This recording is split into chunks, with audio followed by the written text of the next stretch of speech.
Hey family, it's Dr. Yola with another COVID-19 update. Today I wanted to focus our conversation on our children, particularly given the fact that the majority of them, and likely across the country, they'll be out of school as of Monday. I had a really good conversation with my daughter yesterday because when I came home from work, she was very concerned that her mommy being a doctor, that I was going to get the disease. And I realized that I had not taken an opportunity to talk to her about COVID-19, nor had I discussed with her what her fears and concerns were. So I wanted to go over with you a couple of tips to make sure that that we check in with our little ones. First, I think it's important to understand how is COVID-19 impacting children. It's hard to say right now in terms of the United States.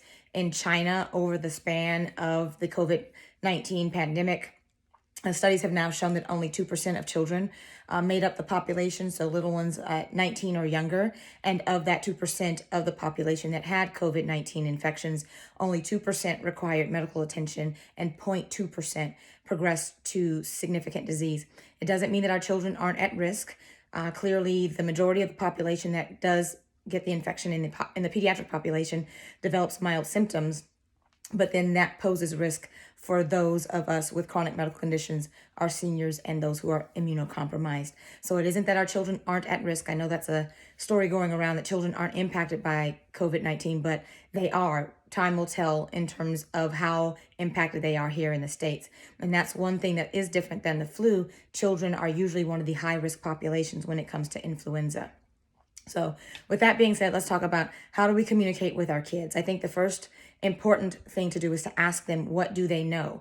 What did they hear? Because little ones have been talking about this for as long as we have. They've listened to our conversations. They've watched as we've watched the news and surfed on social media and had these discussions. And then a lot of them are left to only imagine what they think is going on.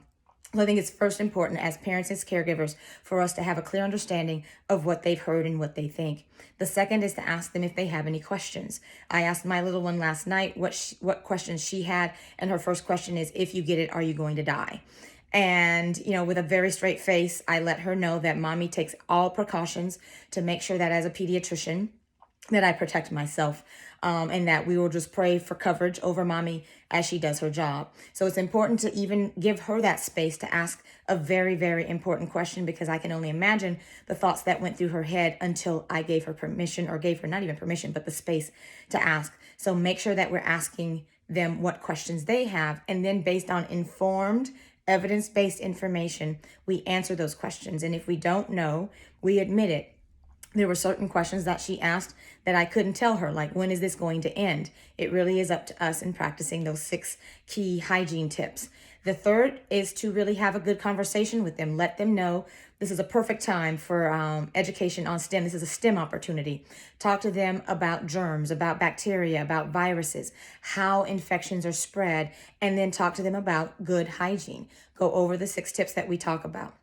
Hand washing, making sure that you apply hand sanitizer if you don't have soap and water. Coughing in the crease. My little one, when she was a baby, she would give people a really mean face if she saw them not coughing in the crease, because I started teaching her that as a baby. Like, she was 9 months old and literally mean mugged somebody on the metro. So those are the kinds of conversations we have. What is the virus? What's going on in our neighborhoods? Why are the schools shutting down? Why is my basketball game getting canceled? Those are questions that we need to make sure that we answer. Then the fourth thing that I want us to do is to be mindful of our conversations. Children hear way more than we think they do. They're paying attention to the news channels that we're watching. They're listening intently to the conversations that we're having, particularly if they have not been given an opportunity to have conversations with their parental units, their custodians, their guardians themselves. So it's important to be mindful of the space, the environment in which we create for our children. And then there will be a couple stressful moments, right? I will have to make some adjustments to my schedule in what ways I can to be here for my daughter, letting them know that they are being cared for, loved on, and protected so that this pandemic can pass. So as I get more updates, I will continue to let you know, but I really want to take a moment as a pediatrician and a mommy to communicate how do we help our children manage through this pandemic. Dr. Yola out.